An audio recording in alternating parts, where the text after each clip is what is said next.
After 8 years of being excluded, I bought a beachfront resort, then booked it full and told my mom, just like your house, mine's out of room. It was the moment I had been waiting for my entire life, the moment I finally proved that I could do things on my own terms. After 8 long years of being pushed aside, neglected, and excluded by my own family, I bought a beachfront resort. But that wasn't the end of it.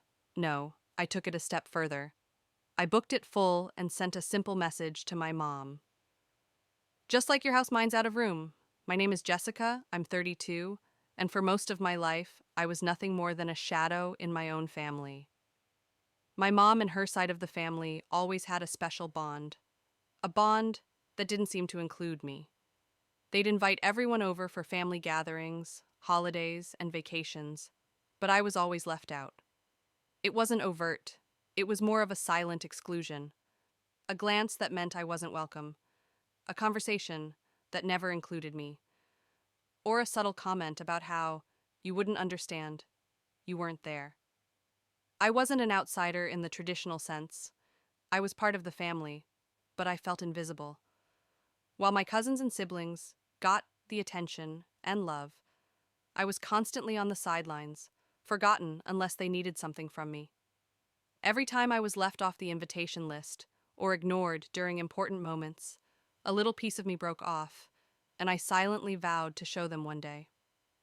It took years of working in jobs that felt like dead ends, putting in the hard hours, and watching everyone around me achieve their dreams while I remained stagnant.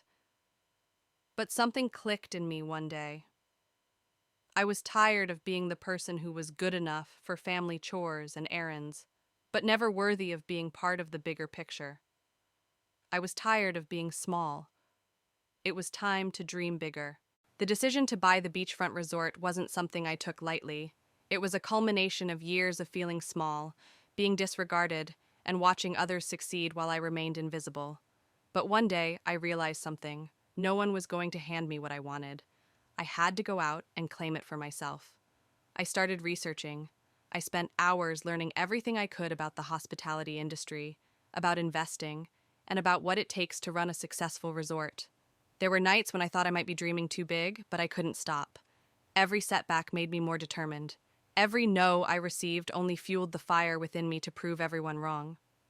The turning point came when I found a beachfront property that was everything I had dreamed of.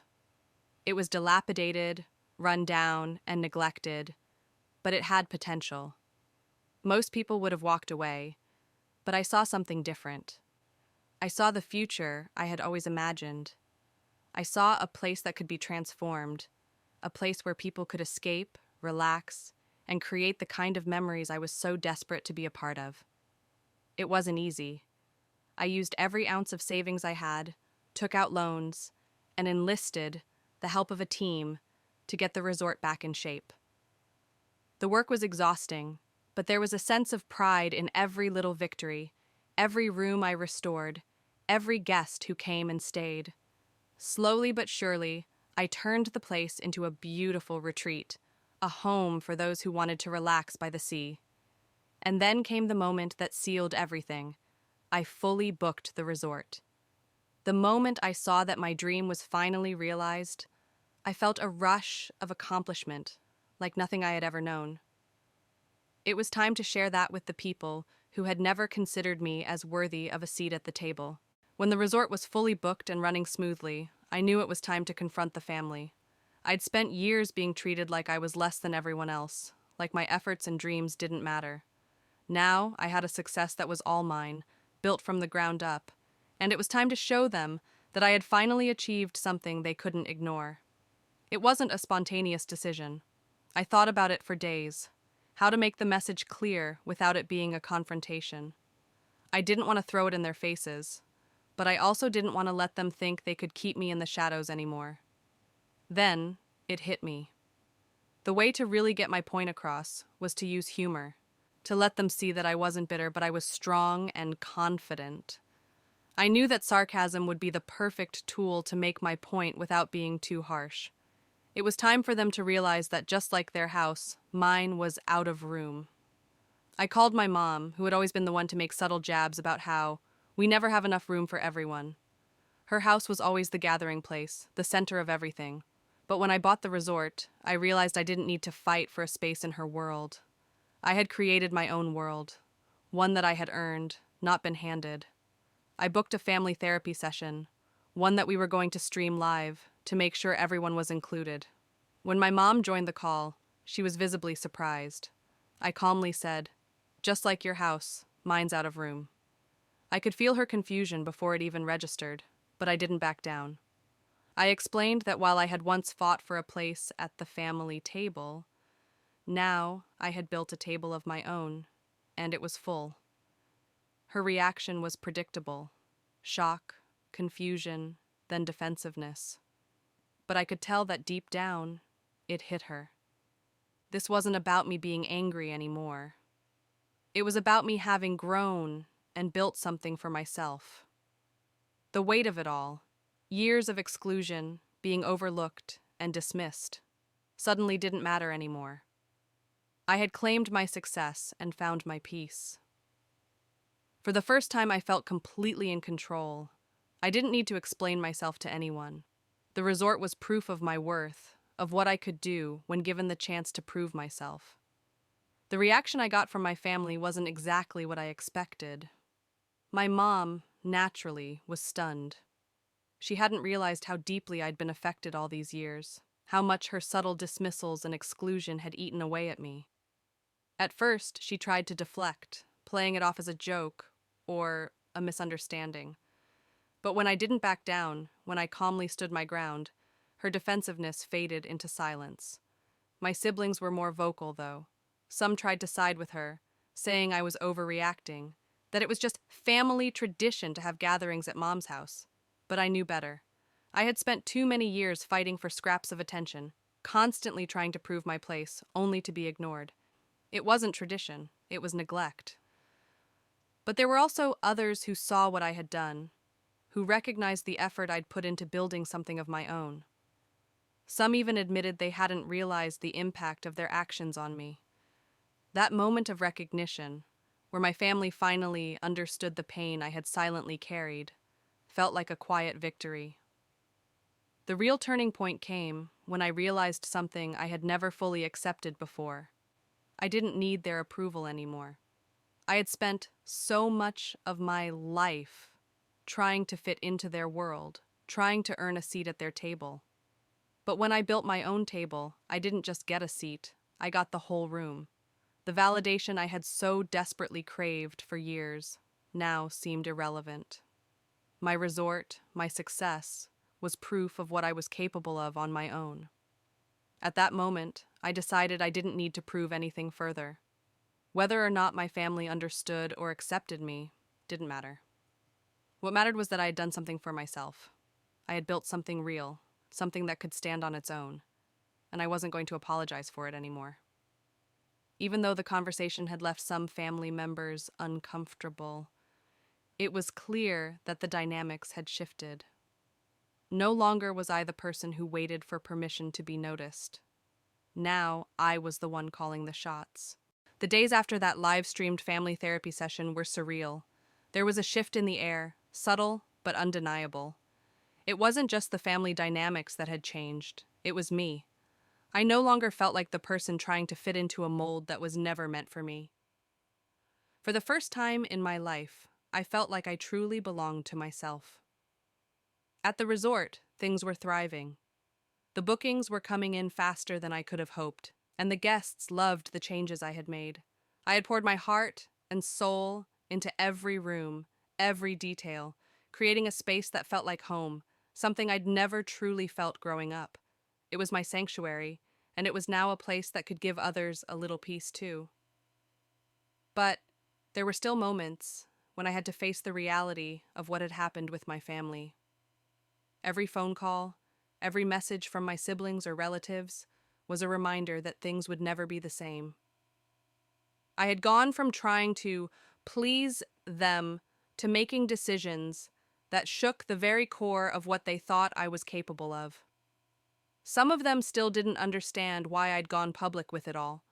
They thought I should have kept my success quieter, more humble, but That was the old me, the person who had spent too many years being silenced. Now, I was loud and I was proud. I wasn't going to keep my success in the shadows just to make others feel comfortable. If they didn't like the changes, if they couldn't accept that I was no longer the good enough person they thought I was, then that was on them. Some of my family started to come around, albeit slowly. I think they were starting to see what I had built. They started to ask questions, not just about the resort, but about me, about what I wanted, about my future, about how I was doing now. For the first time in a long time, it felt like they were genuinely interested in me, not just what I could do for them. It wasn't easy, and I knew it wasn't going to be a quick fix. But I also knew that I wasn't going to wait for their validation anymore. The hardest part was realizing that I couldn't change how they saw me, but I could change how I saw myself. I didn't need them to give me permission to succeed. I had already done it on my own. As the months passed, the resort continued to grow, and so did I. I had finally built something that was all mine. No one could take that from me. The guests who visited were from all walks of life, and it was incredible to hear their stories, to see them leave with memories they'd cherish forever.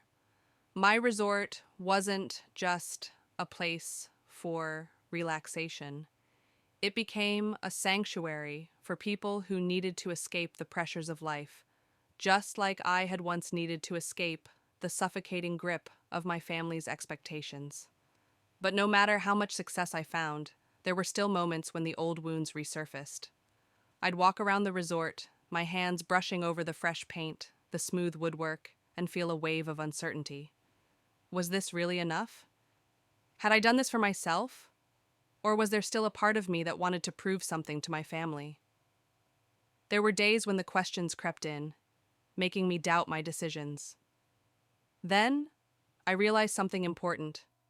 Healing isn't a straight path. It's full of ups and downs, and the biggest part of healing is learning to be okay with the imperfections. I had worked hard to build a life that I could be proud of, but the process of becoming truly comfortable with it, truly at peace, would take time. There was no rush. One day, I got a message from my mom. It wasn't an apology, but it was a step forward. She asked if I could visit the house for a family gathering. I hesitated at first. The thought of going back felt like walking into a room full of ghosts. But I also knew that this was part of the process. If I wanted to heal fully, I had to face my past, not run from it. I went, but I didn't go as the person I once was.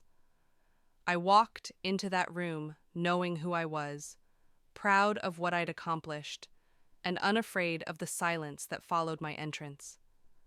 I could feel the weight of the past in the air, but this time, it didn't have power over me. I wasn't begging for approval anymore.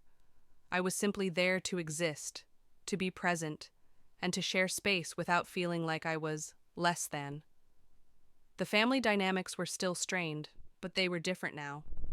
They weren't as suffocating as they once had been. And for the first time in a long time, I felt like I could just be. The pressure to prove myself had melted away, and I realized that I didn't need to change anyone's perception of me. I had already done the most important thing. I had proven to myself that I could stand tall on my own without anyone's approval. Going back to my mom's house wasn't just a physical return, it was an emotional one. The walls were the same, the familiar smell of her cooking filled the air, but everything felt different. Like the house itself could sense the changes inside me. It wasn't the same Jessica that had walked out all those months ago, desperate for validation, aching for a place in the family. No, this time I was standing there as someone who had built something of their own, someone who didn't need to fight for a seat at the table anymore. When I walked in, there was a noticeable shift in the atmosphere. Some of my family members were awkward, unsure how to act around me. Others seemed surprised to see me, as if they hadn't expected me to actually show up. But the most telling moment came when I sat down at the table and noticed that no one was judging me. There was no subtle side-eye or whispered comment. For the first time, I felt like I wasn't just included in the family, but accepted for who I was. But of course, this wouldn't be the final resolution. There were still some uncomfortable silences and stilted conversations. My mom seemed hesitant, like she didn't know how to bridge the gap between the past and present. I could see her wanting to apologize, wanting to make amends, but not knowing how to start. And honestly, I didn't know how to make that happen either. The years of exclusion, the hurtful moments, they still lingered. But I realized something in that moment. I didn't need an apology from anyone. I didn't need them to change their views of me. What mattered was that I was no longer seeking approval, no longer waiting for them to finally see me for who I truly was. I was enough, with or without their acknowledgement. It wasn't about erasing the past. It was about learning to coexist with it. I could sit at the same table with my family without needing to prove anything to them. I could be there, present, without worrying if I would be seen as the failure or the outsider. I had built my own success, my own life, and that was enough for me. In that moment, something shifted in me too. The anger that had once been a fire in my belly, burning, demanding to be heard, began to cool. It wasn't gone, but it was no longer the driving force. I realized that I had been holding on to this resentment, hoping that one day they would see me the way I always wanted to be seen. But in that instant, I let go of that expectation. I didn't need them to change. I was finally at peace with who I was. The day I stepped into that family gathering with no expectations was a turning point. It wasn't about what my family thought of me anymore. It was about what I thought of myself. As I sat at that table, I realized how far I had come. I no longer felt like the quiet, overlooked person in the corner. I didn't need anyone's approval. I had already validated myself through my actions, my journey, and the life I'd built from scratch.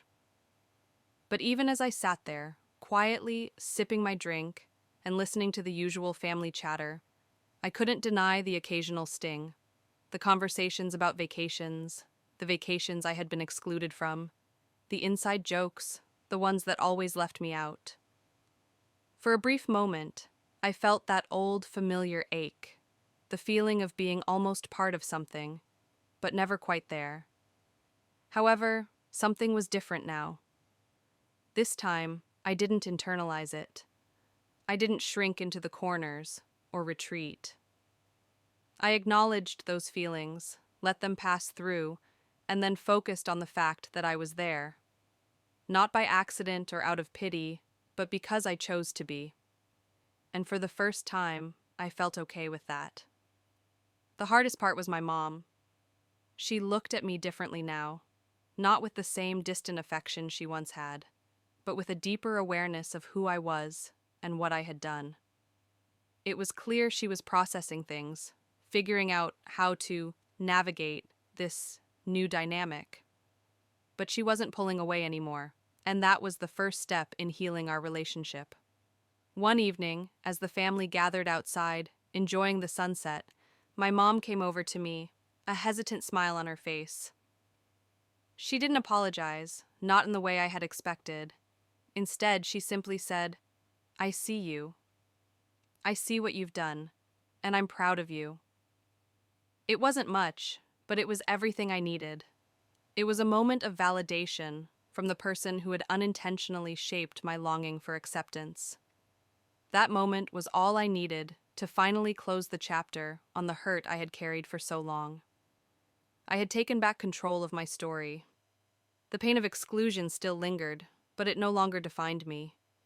I had learned that the most important validation I could ever receive was the one from myself. As the years passed, I watched my resort flourish. It became more than just a place of business. It became a symbol of my journey. I could look at it now and see not just the beautiful beachfront views or the happy guests, but all the years of struggle, all the sleepless nights, all the doubts I had to fight off. It was a constant reminder of how far I had come. Every brick, every room, every moment of success was a victory not just for me, but for the person I had fought to become. But, despite all the success, there were still moments of reflection. I would find myself, late at night, looking out over the ocean, thinking about everything I had been through, the years of feeling excluded, the endless attempts to prove myself to my family, and how all of that had shaped my path. I wasn't angry anymore. I was grateful. Grateful for the lessons, for the strength I had built, and for the people who did show up for me when I needed them.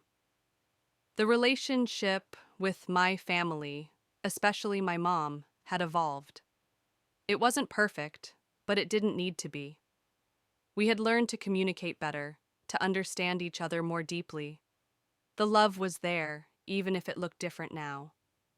Sometimes when my mom visits the resort, she'll sit with me by the beach and we'll talk about everything and nothing. I realized that what I had been craving all those years wasn't just validation, it was connection. And while it didn't come the way I expected, it came in its own time, in its own way. The biggest lesson I've learned through all of this is that validation doesn't come from others. It never did. It comes from within. I had to stop waiting for someone to give me a place at the table.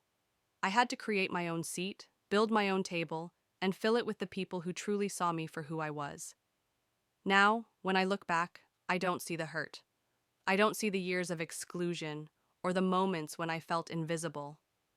What I see is resilience, growth, and the power of choosing to take control of my own life. I didn't need to be anyone else's idea of what I should be. I needed to be my own version of strong. And that, in the end, is all that really matters.